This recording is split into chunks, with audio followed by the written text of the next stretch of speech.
American Giant makes great clothing, sweatshirts, jeans, and more right here in the U.S. Visit American-Giant.com and get 20% off your first order with code STAPLE20. That's 20% off your first order at American-Giant.com, code STAPLE20. James, tú siempre tan ocupado. Eres veterano y chef de familia, barbero autodidacta y cazador de sueños, y estudiante. Haces de todo. En National University apoyamos todo lo que haces. Por eso hemos creado programas híbridos y en línea que pueden ayudarte a equilibrar tu vida para que puedas enfocarte en tu objetivo. National University. Apoyamos todo tu ser. Conoce más en nu.edu/español. Welcome to the Beautifully Broken podcast, brought to you by AmpCoil. I'm your host, Freddie Kimmel, and on this show we discuss the common thread survivors share after walking through the fire, the practitioners making a difference, and the treatment modalities that deliver healing back into the hands of the people who need it most. Witness the inspiration we gain by navigating the human experience with grace, humility, and a healthy dose of mistakes. Because part of being human is being beautifully broken.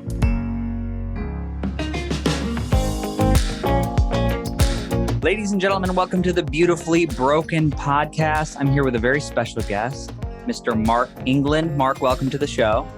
Freddie, thanks for having me, man. It's going to be my treat. It's going to be the treat of the audience.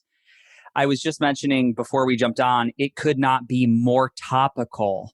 The skill set, the toolbox with which you work in for the world right now, it's in such need. Can you just give the audience a little bit of we'll call it like the mini bio of what you do and why it's magical? Yes, happy to. I was a kickboxer in college and wanted to go pro. All my friends were either going pro or opening schools or doing both. And so I decided I liked the idea of an adventure out of college. Let's move to Thailand for a year, sharpen up the skills, come on home, go pro, and the saga will continue. And guess what, Freddie? That's not what happened. I go over there and the exact opposite happened. I was planning on being over there for a year and doing those things. And about 5-6 months in, I'm having my second knee surgery over there. Wah, wah. And the whole thing stopped. And darkness descended. I used that experience as proof that there was something wrong with me. I was doomed to fail and I was not good enough at all. Shouldn't even tried. And I stayed in that space for a year. So much so that I didn't laugh. I don't remember laughing for an entire year. And smiling was a challenge. Not a fun place at all. Okay? Can't really recommend it. So anyway, it dawned on me one day that, hey, buddy, you can do this. You can keep doing this version of you indefinitely. And I looked down that path and I saw a broken old man, wasted life, wasted talent. And for good reason, that gave me, I shuddered. Okay. So I said, cool. If that's what that is, I'll take anything but that. Right around that same time, I was an elementary school sports teacher at an international school in Bangkok. Ended up staying over there for 10 years. Went for one in some kickboxing, and I stayed for 10 and got no kickboxing. What I did get, though, was a crash course on how our words and our stories influence us. So right around the same time that I'm like, I got to do something about this, man. I gotta change my life. My vice principal walks in and said, hey, wow, I just came back from this cleansing resort on an island in the Gulf of Thailand called Koh Samui. And I went down there for 3 days and I didn't eat. I just drank some broth and a couple of coconuts and I feel amazing. You should go. And I said, you know what? I will. That sounds interesting. Great business model, by the way. Get people to pay to not eat. Anyway, I go down there and I do a 7-day detox, cleanse, do the program, do a bunch of yoga, meet a lot of interesting people doing the same thing. At the time, that place was a popping, Freddie. It was so busy. High vibe, a lot of action. And I felt better about just me in general. I said, okay, cool, I'm going back. And I did. On my third trip back down there, there was a gentleman giving a talk on emotional detoxification. Emotional detox. That was the title of the presentation. And me, in all my wisdom, I laughed at it. Emotional detox. But I went. And what I saw moved me. I saw a woman that she told a story about a really bad breakup, one that happened 4 years ago. And she was still so upset about it, she wouldn't get into another relationship. A real block. And the guy that was facilitating, the emotional detox workshop, he walked her right through the story, and she's crying, angry, tears, a lot of them. Tell me the story again. Change a couple of things in the middle. See what happens. She does. She goes through it. A little bit different of story, slight adjustments. The story was more accurate now. And now she's sad, no tears. So he's de-escalating the situation. She is going through a process of down regulation. And then the third time was the charm. Played it through, changed one major thing at the end, and now she was basically neutral about it. And she goes, huh. When you're working with someone as far as their language and their story is concerned, and they go, or huh. It's called a cognitive shift. It means something cool just happened. And she goes, she got all that emotion out of the way, which allowed her to see the situation different. She goes, that wasn't going to work out anyway. The guy was actually really weird. 10 minutes ago, she wanted to kill him. And I looked at that and I said, that's not my story. And that is my story. Mm-hmm. So I got up and went to the internet cafe. They had those at the time. This is in 2003. And I printed out an 80-page manual on how to do this work on yourself. And I started going to work on my story. My story of what happened. My story of what happened to my kickboxing career, my fighting career, and a bunch of other stories that happened. Anything else that I could find in my story that elicited negative emotional charges. Anyway, I made progress. I felt, even at that time, even a little bit of relief was heaven sent. And so I said, there's something here. And that was the beginning of, I was 16 years ago. I studied this particular system for 3 years before I went back down to that same spa in 2007 and became one of their practitioners. 13 years later, still in the language game, still in the story game. And we've done some interesting things, and we're just getting started. Talk about timing, man. I know. The world needs help with the language game, Mark. It really does. I want to frame it in the right way. I want to say the last 2 weeks were two of the most challenging weeks for me, being on planet Earth, sitting back and witnessing how we're interacting with one another, mostly in the online space, which is, it's a new thing in the last 40 years, 30 years, very new. And I'm watching us fail at it as human beings, as a species. The inability to build each other up, the inability to support each other, to love each other unconditionally. And I know the problem is why it hurts me is because I know it's there. Some of the people that I watched clashing like titans, I know them. They're amazing people. But the words that they're using and how they're trying to break apart an issue, it's all conflict. It's all conflict. So, I would love for you to shed some light on how can we better navigate the situation right now where we have all these very charged items on the table that are so important to talk about. We're facing a global pandemic, the civil unrest and the events that have unfolded after the last 2 weeks after the death of George Floyd and many others. We have so much on the table right now. And it's never been so important how we communicate to each other. So 13 years in the game, coaching, researching, and presenting about the power and the mechanism, the mechanics of our words and our stories. Mm-hmm.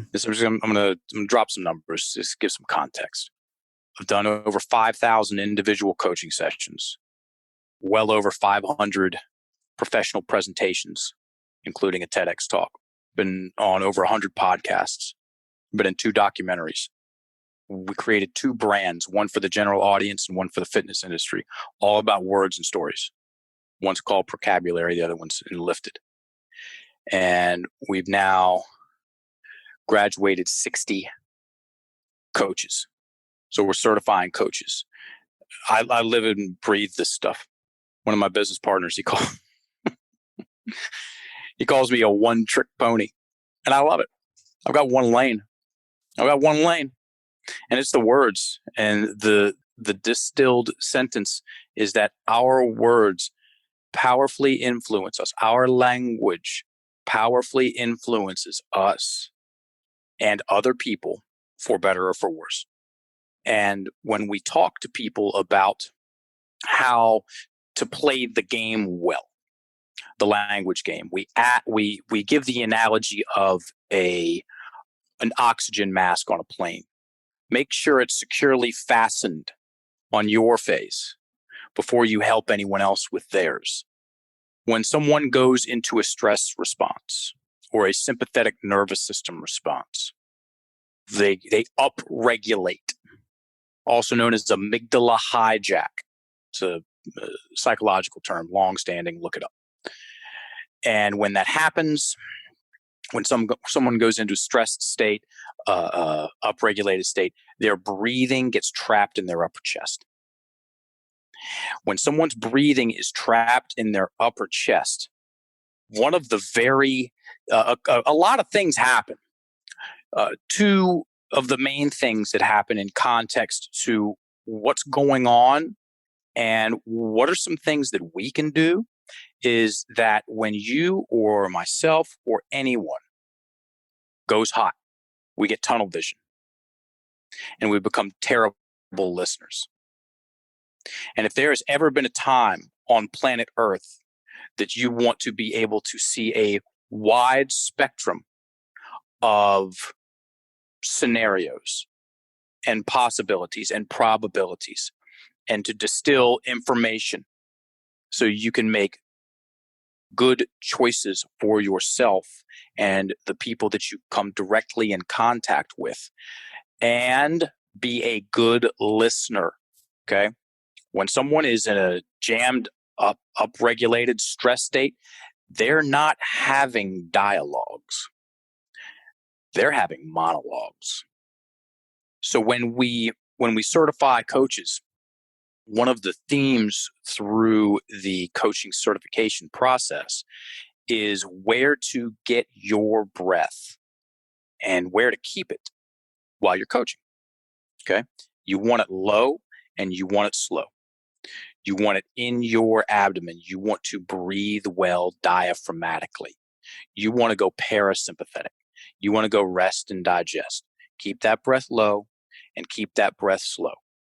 And that's going to keep you loose. It's going to keep you in creation mode as opposed to survival mode.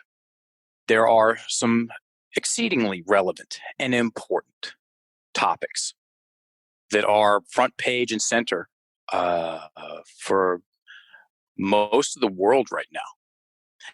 And some of the language being used is of a sort that will only create more conflict. It will only create victim-villain dynamics. The first thing my driving teacher said when I got in the car, he said, "Hey, Mark, nice to meet you. Look where you want to go because you're probably going to go there." Interesting. Very interesting. So whether it's COVID-19 and the death of George Floyd, or the sun shining and everything is working with, and we get asked the question, well, where do I start? We give two pieces of advice.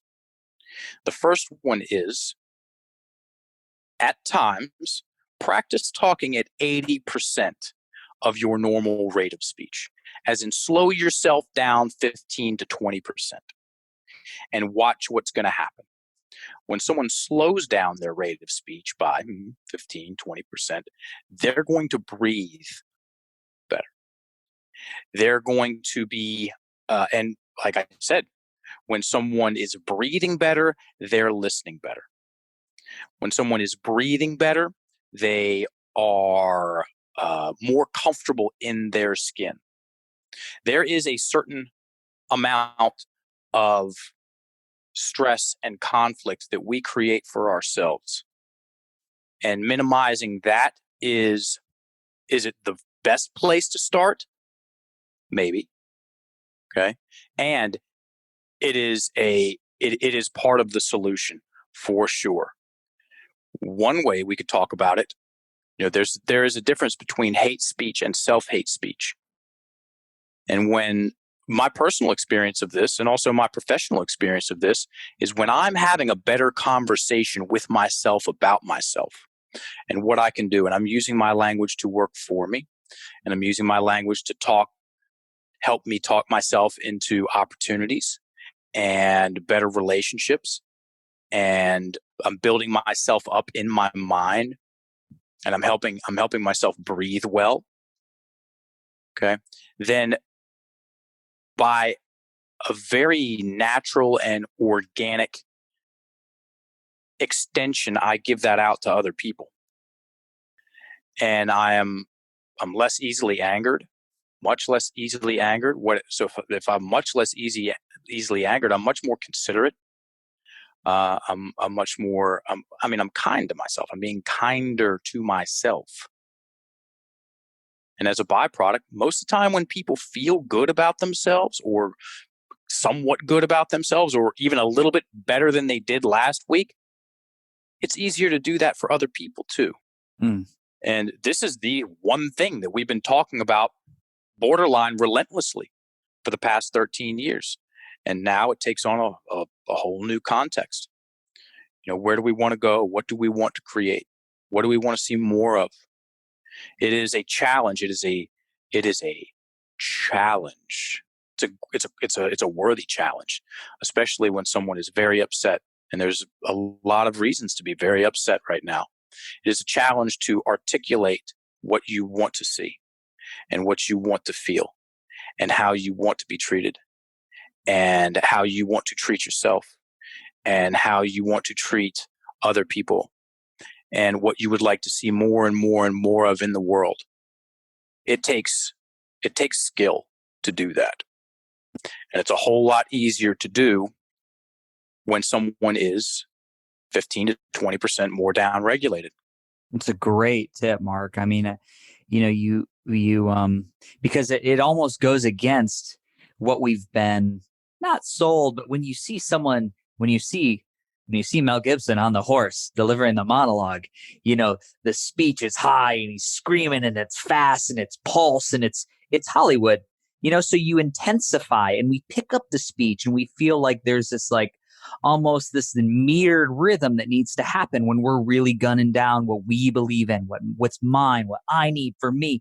And we get up on that pedestal, and you're right. What you said to me, you see that what I've done when I've gone into that space is I've delivered a monologue. I haven't engaged in conversation really. In my humble opinion, that's what we have to do. We have to learn to communicate and feel each other and see each other and be seen, be heard, be validated. And I believe this is the way through. And here's the punchline. In order for that stuff to stick coming from another person, we have to have laid the foundation. We have to have laid the groundwork for that ourselves, about ourselves. If I have a very low opinion of myself, how easy is it going to be for me to accept positive feedback, compliment, love from other people? There's going to be part of me that's antithetical to it. Okay. Because we have hardware that does the job really well. It's called the reticular activating system, or RAS for short. Once upon a time in 2017, I'm walking out the door to give a presentation one morning. And I walk over to where my car was parked the night before, and it's gone. So I get on the phone and I call the police and I say, "Hey, police, my phone, or my car got stolen." They said, "Oh, we're on the way." Then I called my dad. I said, "Hey, Dad, the car got stolen. I need the farm truck. I got stuff to do."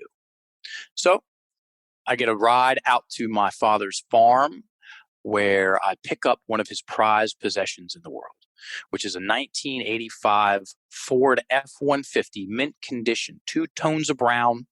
We call it brown and browner.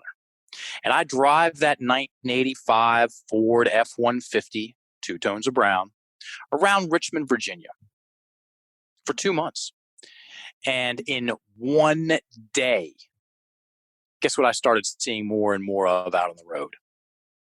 1985.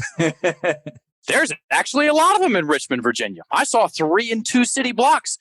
Only the people that have 1985-ish Ford F-150s know about that, though, because their reticular activating system is programmed to find more of those things and edit out what's not that.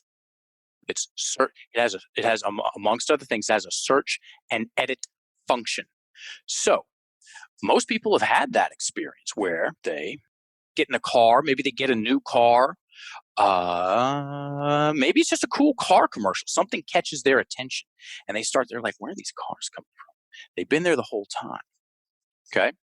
And whether it is a conversation of racism, or it is a conversation of taking a compliment, or a conversation of seeing opportunity, or a conversation of fill it in, the reticular activating system is part of that conversation.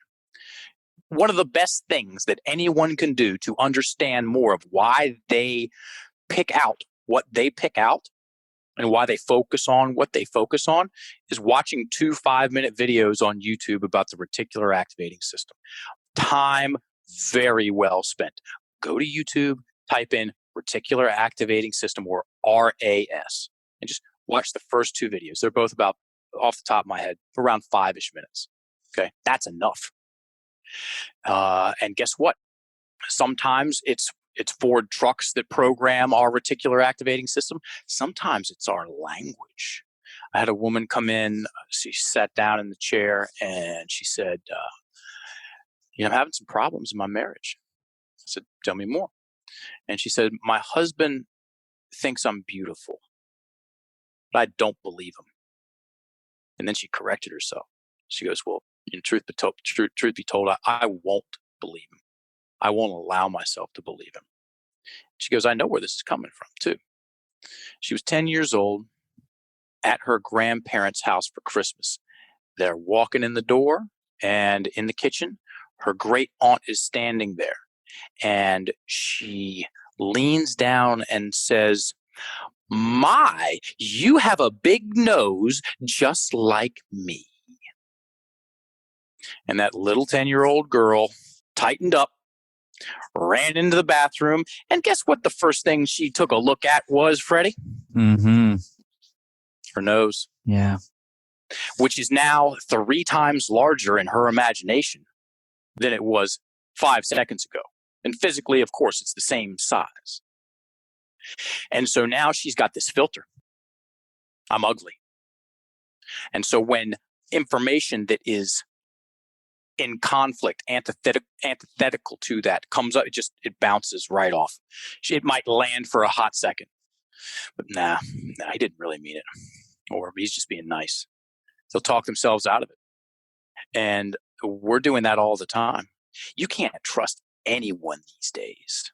Somebody hears that a couple of times, maybe just once here as a child, and that goes in, and it starts doing things.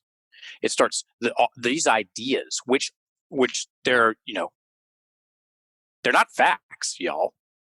You have a big nose just like me. You're not going to find that on the periodic table of elements. It's an opinion. Opinions run the show. And sometimes they're accurate or close to sometimes they're so way off. It's just made up ideas. You can't, it's so hard to get ahead. I'm going to walk around. Let's go back to that one. You can't trust anybody, man. So I say what I say, and then I breathe in certain ways too, right? Mm-hmm. And so I go out into the world and I have experiences, and regardless of what your perspective is on things, there's going to be ups, there's going to be downs, and since I'm looking for evidence, proof that you can't trust anybody, I'm going to have a propensity for it. Okay. I'll even create stuff out of thin air to support my belief systems. Which brings us to a very important part of the conversation, which is the definition of the victim mentality. I'm going to take a little bit out of the middle, and the verbatim definition of the victim mentality, it is an acquired personality trait where a person tends to regard himself or herself as the victim of the negative actions of others, even in the absence of clear evidence. The victim mentality depends on a habitual thought process and attributions. The victim, that second sentence is so telling, dude. The victim mentality depends, as in it has to have a habitual, which accurately implies duration and addiction thought process. This is Webster's definition of the victim mentality. And when someone knows more about the language patterns in the Procabulary system, is where there's a subset of the English language. It's called conflict language. And that's the language that people use accidentally and unconsciously to create excess indecision, fear, and blame in themselves. And then that gets projected out into the world. The good news is there's a whole other way to tell myself a story about myself. Another story got brought in to do it was an insurance company, and we were brought in to coach their sales team. This is in 2014. We give the presentation, and then we do one-on-one sessions. And I'm sitting there, guy's sitting there. He's about 24, and he was struggling at work. And he said very enthusiastically, with a lot of emotional charge, "Mark, I can't keep focusing on my past." And not only did he say that, Freddie, he turned around. He said, "Mark, I can't keep focusing on my past." And he looked faster than what I just did. Okay. Turned around and looked behind him and then looked back at me. And I'm staring right at him. And I go, "You just turned around and looked behind you, right?" He said, "What?" I said, "Yeah, what did you see?" And he had to stop and think about it. I saw myself all alone and on the couch. So that was 2 out of 4, y'all. When we talk about our words influencing us for better and for worse, there are 4 major components of our experience of ourself that we focus on. 1, our physical body. He moved his physical body. He turned around and looked behind him, didn't even know he did it. Talk about our language commanding us to do things. Then his imagination. So the physical body, the imagination. Or posture. You can say, if anyone's ever talked, everybody who's listening to this has talked themselves into a bad mood at some point in time. And if you stay there long enough, you start to slump over. Everybody's talked themselves into a better mood or a good mood at some point in time. Hey, things are looking up, and yeah, so my shoulders, cool. I'm presenting myself differently to the world due to the story I'm telling myself in my mind. Feelings and emotions. How was he feeling when he said, I can't keep focusing on my past? He was emotional. He was angry and frustrated. So that's 3. And then drum roll. The 4th one is his breathing. He was breathing in his upper chest. Stress response. Mm-hmm. Let's address the hate speech. And let's also address the self-hate speech, because we can. And so much good happens when we do. So what did we do? I had him pick up a pen, which is not just a pen, folks. Okay. This is an instrument of influence. It's quite magical, in my opinion, by definition. See, the definition of magic, Freddie, is the ability to apparently alter the course of events using supernatural forces. It's not the ability to do it. It's the apparent ability to do it. And when someone uses their language, and when I mean language, I mean internal dialogue, and so what we think, and then our external dialogue, what we say and what we write in constructive, focused, clear, powerful ways, you can make all kinds of interesting things happen, for better and for worse.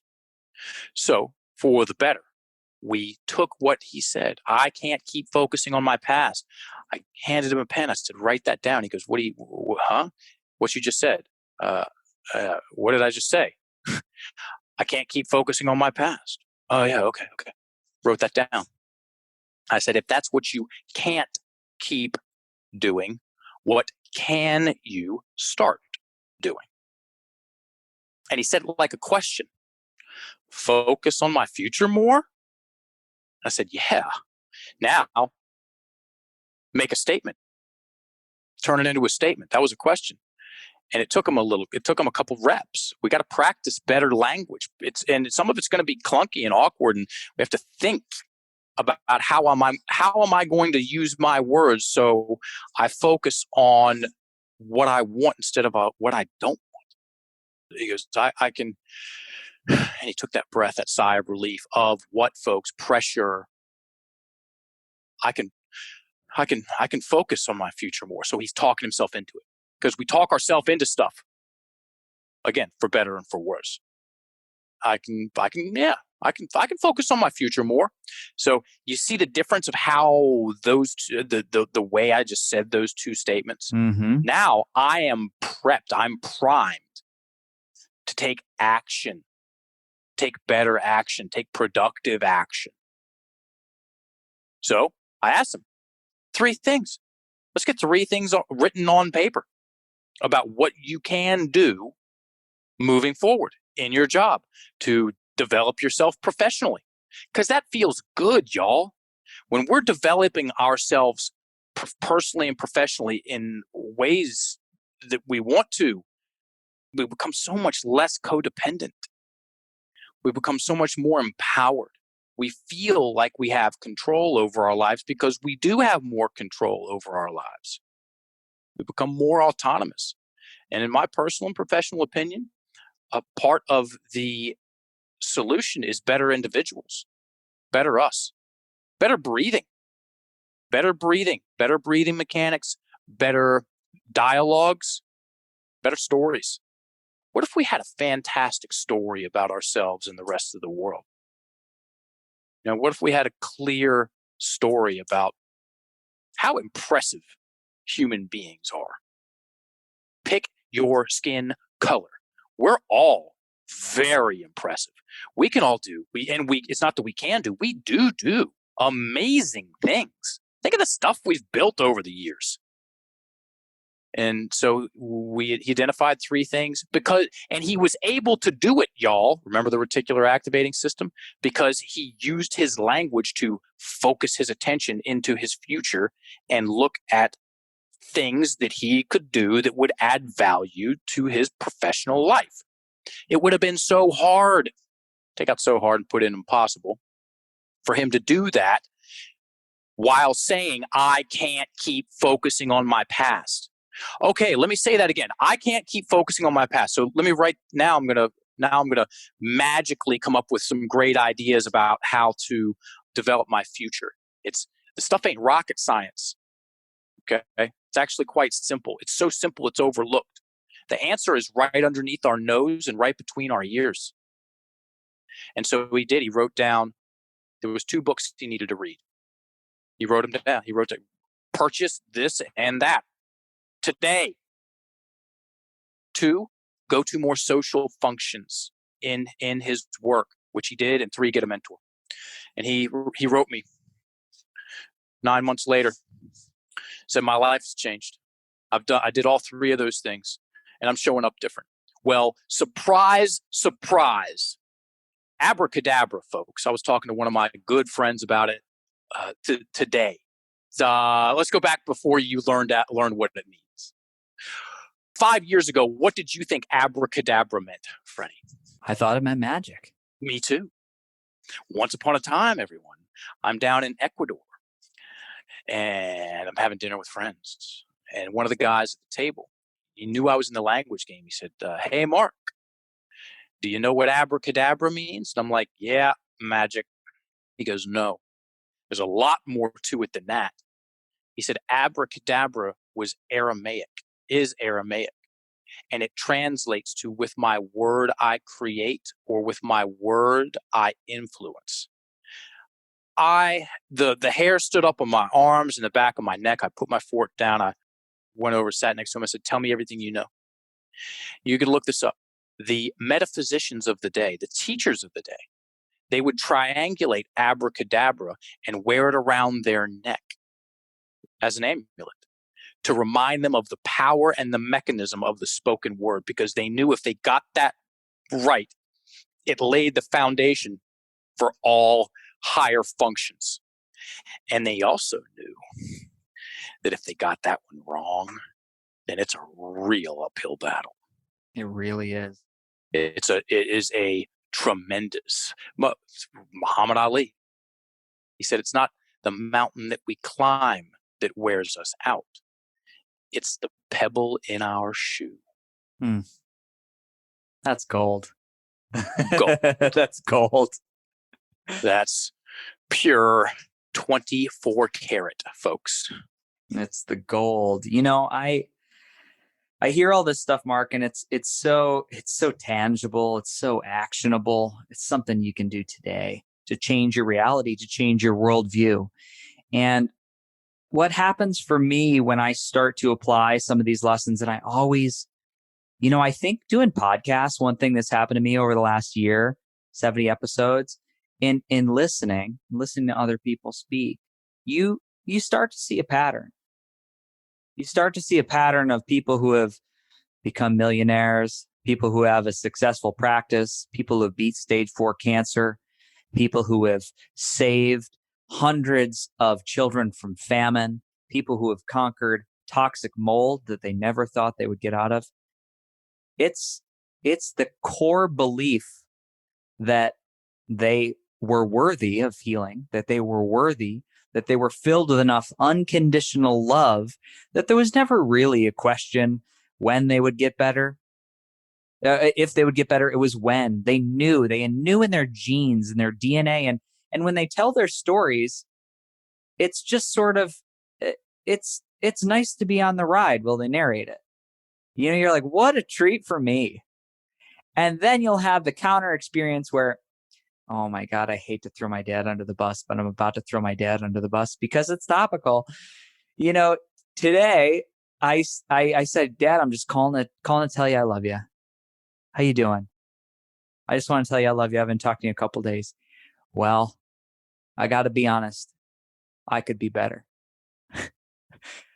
I'm 7 days without the lawnmower. Let me tell you what's happened with the lawnmower. I was promised it would be repaired for $490. Guess who's not mowing their lawn today? Me. And he starts to go into the story and the narrative and the problems and the things. And I'm 10 minutes in, 11 minutes.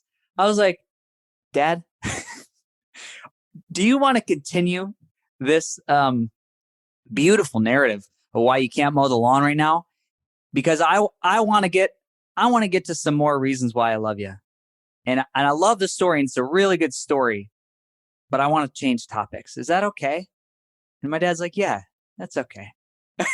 And we moved on. That's high level, dude. It was amazing. And I was like, and it's just to say, and not to throw my dad under the bus. My dad's an amazing human being. He's done some of the most incredible things I've known a human being to do.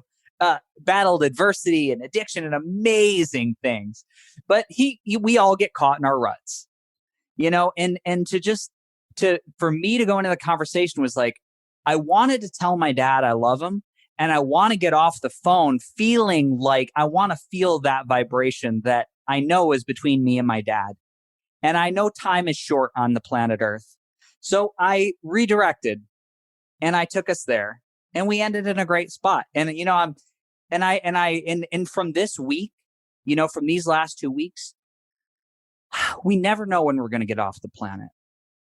So for me, why would you ever wait to do this work when someone's saying, without a change in income, without a change in relationship, without a change in geography, you can create a kingdom with your words and how you interact with the world? Fact. Because guess what? Fact. Because guess what? The only times kingdoms have ever been created have been with words. Mm-hmm. Mm-hmm. Now I know right now is a nation, as far as leadership goes, it can be challenging.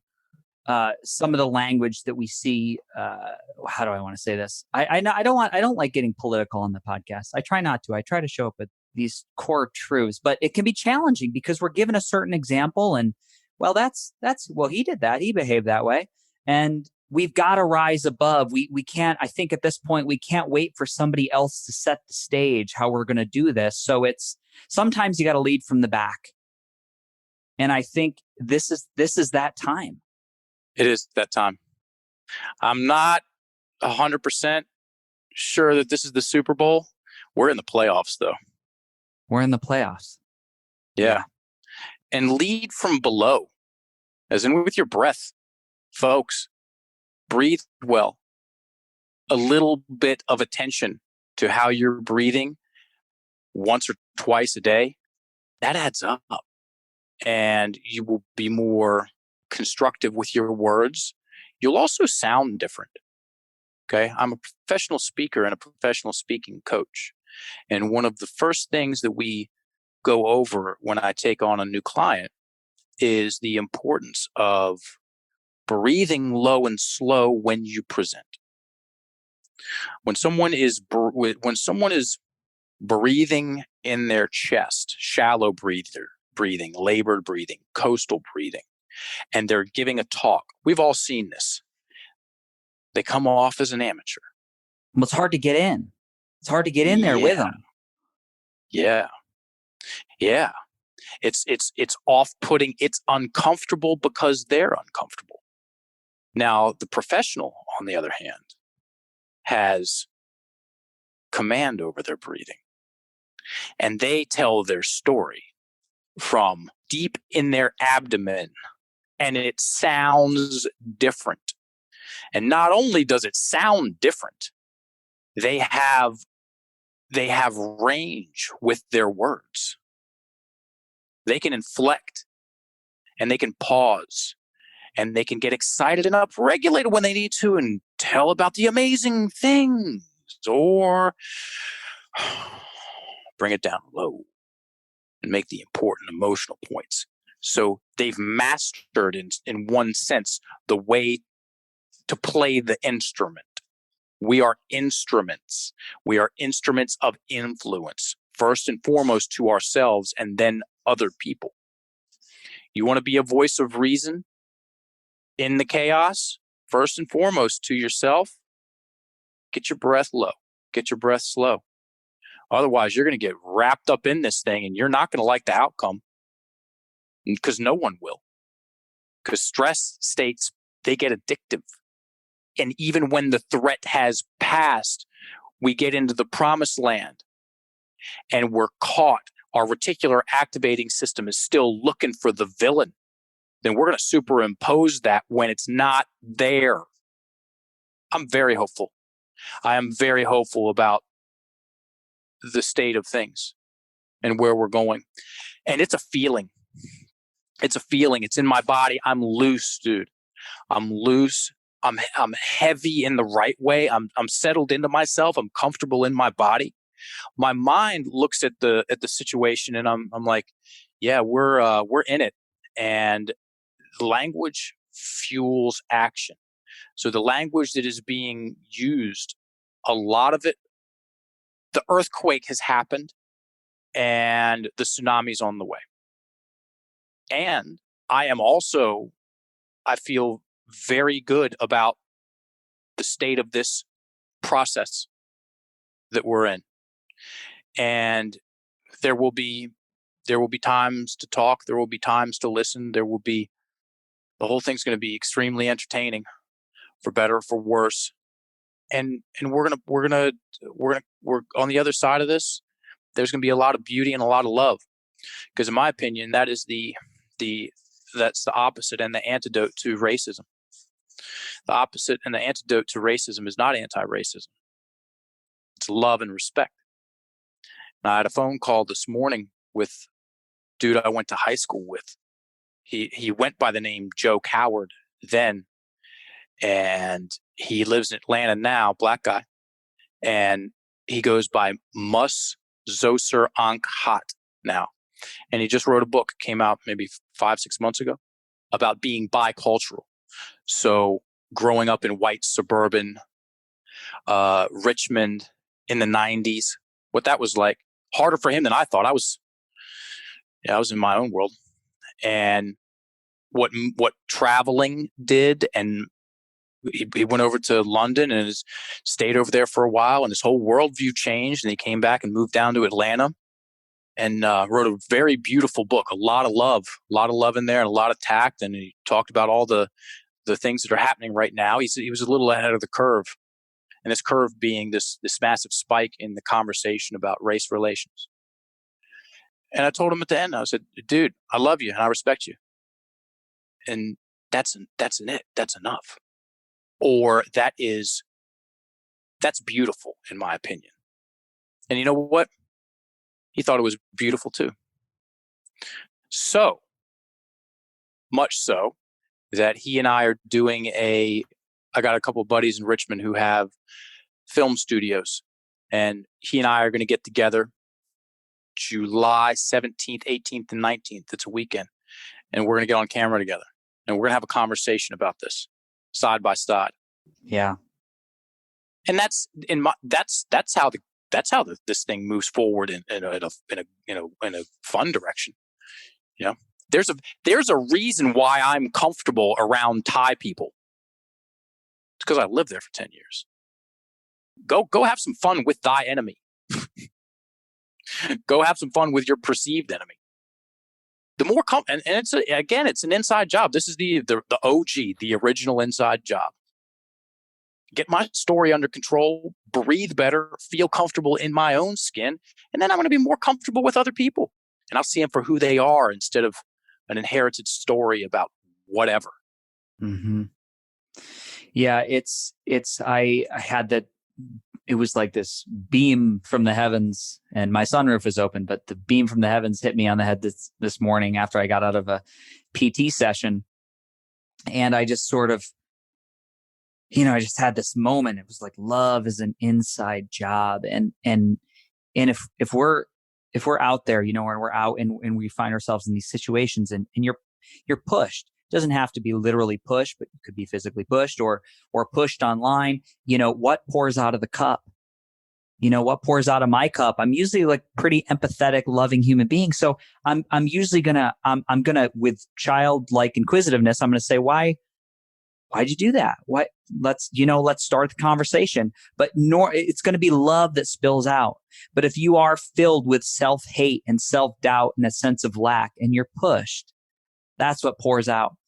And I think, we're seeing varying degrees of that across media, in the country. we're seeing support of that. We're seeing other people pull back from a bird's eye view and look at America. My friends from New Zealand and Australia they're calling me and saying, hey, if you Are you alive? Or if they say, hey, if you need to come here, like come here, like we see that it for us, it's so uncomfortable to watch you guys. And you're like, no, don't be embarrassed of America. It really does have some good stuff going on. But you feel that. And from an outsider, I've heard that from multiple different people from multiple different continents. Oh, yeah. Saying, we're just want to let you guys know, we're concerned. We're concerned. You guys, it's, oh God, I am with you though. I am hopeful. I want to ring that out for everybody that listens to the show. I really, really am. And coming out of a couple weeks of just like embarrassment and shame and self-hate for having blind spots, I'm ready to do this. I've got tools. Mark's got tools. I mean, listen, Mark, how do people get in and get some of this training? Is there like a boot camp? Is there a base level training? Where would you start? Because, and now to be fair, everybody listening, like I've done some of Mark's stuff. I've listened to Mark speak for a while, and I can't undervalue the value of what he does. It's so important.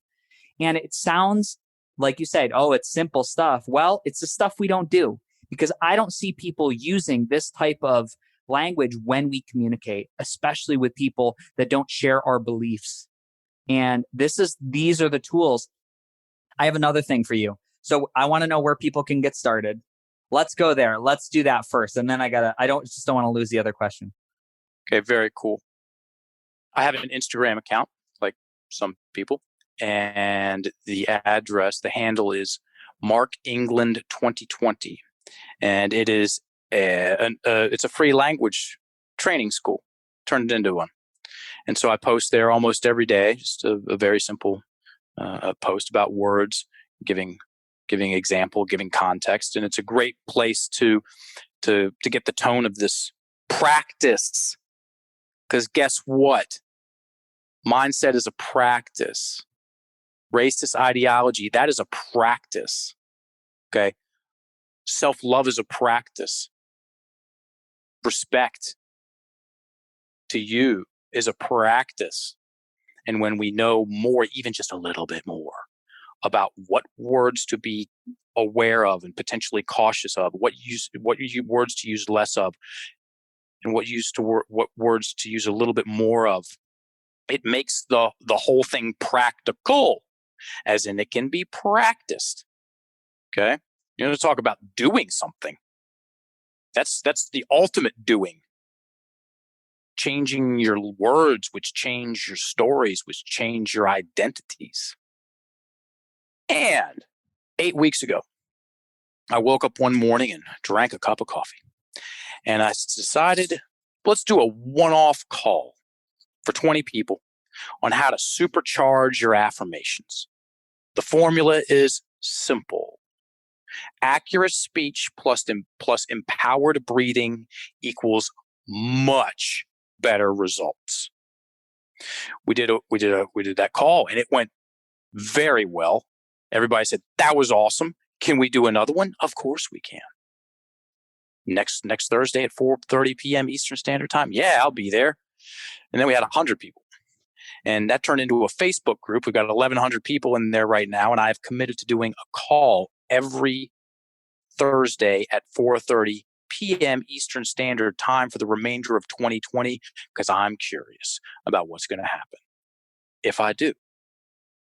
Go on Facebook and search Supercharge Your Affirmations. You'll find it. Hit a request button. I'll welcome you with open arms to the group. You can get on one of these calls. They're super high vibe. The people in there are great. It's an hour of awesome. And again, it's complimentary. Yes, we have there's businesses here. Okay, Mm-hmm. we've got a couple of businesses. We certify coaches. You got to eat. And we sell training. Yeah, 100%. And this is what we're putting these things out for free because we want to, because it's awesome, because we like people. We like ourselves and we like people. There's some simple math. Yeah, I support it. Well, I want to see everybody there. I also want to know, Mark, what are you doing? What are you doing health and wellness wise aside from the from your educational body? You're not a one-trick pony. I beg to differ. What are you doing to keep your body grounded and solid? I mean, you're pretty ripped and shaped dude. I mean, what's your can you give us a quick little download on what you're doing to stay solid in regards to the pandemic so you feel secure where you're not afraid to go grocery shopping? Walking is a magic bullet. So I started paying attention in college to people that are over 80 and just on top of stuff. Okay.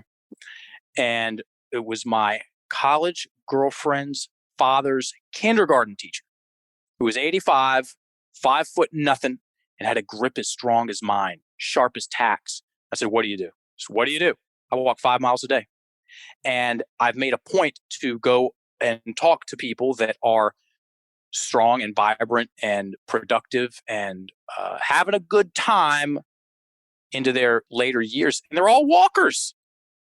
So I started walking. It's what I do in the morning. I'm out the door. I get up, I drink some water, put my shoes on, I'm out the door. Half asleep. And I'll go walk for minimum 30 minutes. And that right there sets the tone. Walking is a fantastic way to, we're supposed to walk. Okay. We're so underwalked. Oh, and guess what? You can do it with other people. You want to have a great conversation with someone, go on a walk with them. Go on an hour walk with them and watch what happens. You will sync up with that person. You will get into rhythm with that person. I'm a big fan of solo walks. I'm a big fan of going on walks with people. That is my advice. That walking, I'm hammering this point on purpose. Walking is the foundation for my exercise routine forever. Oh, guess what? It's free.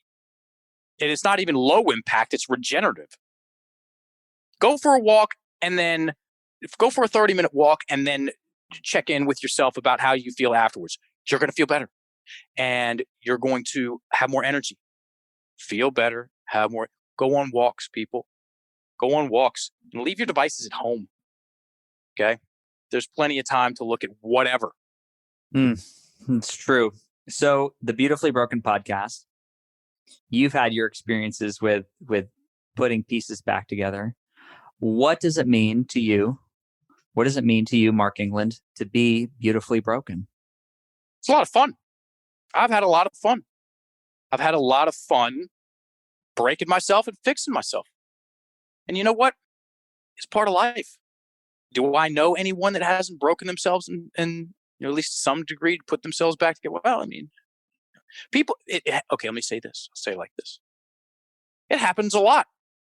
It's something in there. It's the polarity of things.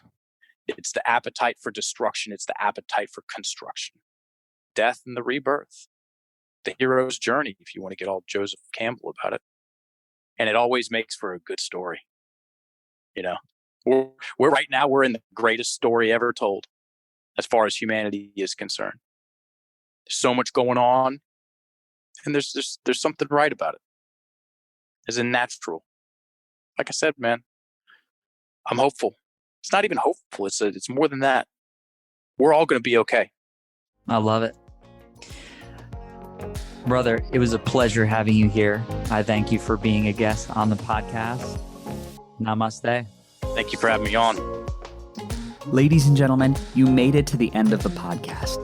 Now, in a world where the average attention span is less than 10 seconds, we just spent almost an hour together. And I think this is the beginning of something really beautiful. Now, one way to support the podcast is to head over to freddysetgo.com and check out my newly launched page, Freddie's Faves, where I've linked every 5-star product and healing modality you hear about on the show. Most offer significant discounts by clicking the link. And please note, it doesn't cost you anything extra, and at the same time, they support the show through affiliation. So check out Freddie's faves on freddiesetgo.com. This episode of the Beautifully Broken podcast was brought to you by our sponsor, AmpCoil, upgrading the vibrations of hearts, minds, and bodies all over the world. Thank you for tuning in. If you enjoyed today's show, head over to iTunes and leave a 5-star review. Grabbing a download is like giving this virtual thumbs up that we're doing it right. And if you want to connect with me, shoot me a message on Instagram at freddiesetgo.com or at freddiesetgo. That's all for today. Our closing. The world is hurting. We need you at your very best. So take the steps today to always be upgrading, whatever it takes to move the needle. Remember, while life is pain, putting those fractured pieces back together is a beautiful process. I'm your host. I love you. Namaste. Have a wonderful day.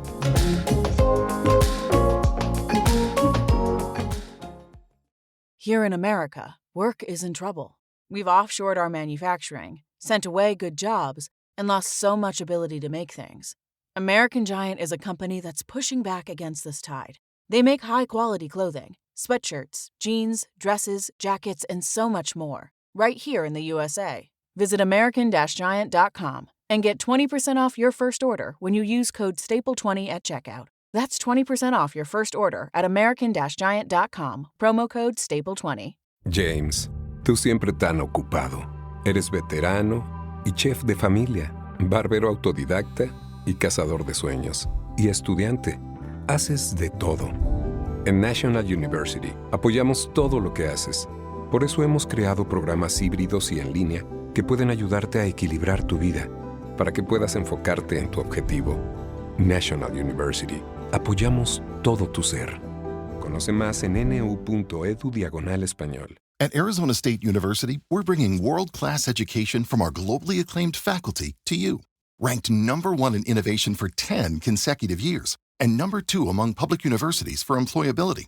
ASU isn't just ahead of the curve, it's creating new paths to success. Earn your degree from the nation's most innovative university. Online, that's a degree better. Explore more than 300 undergraduate, graduate, and certificate programs at asuonline.asu.edu.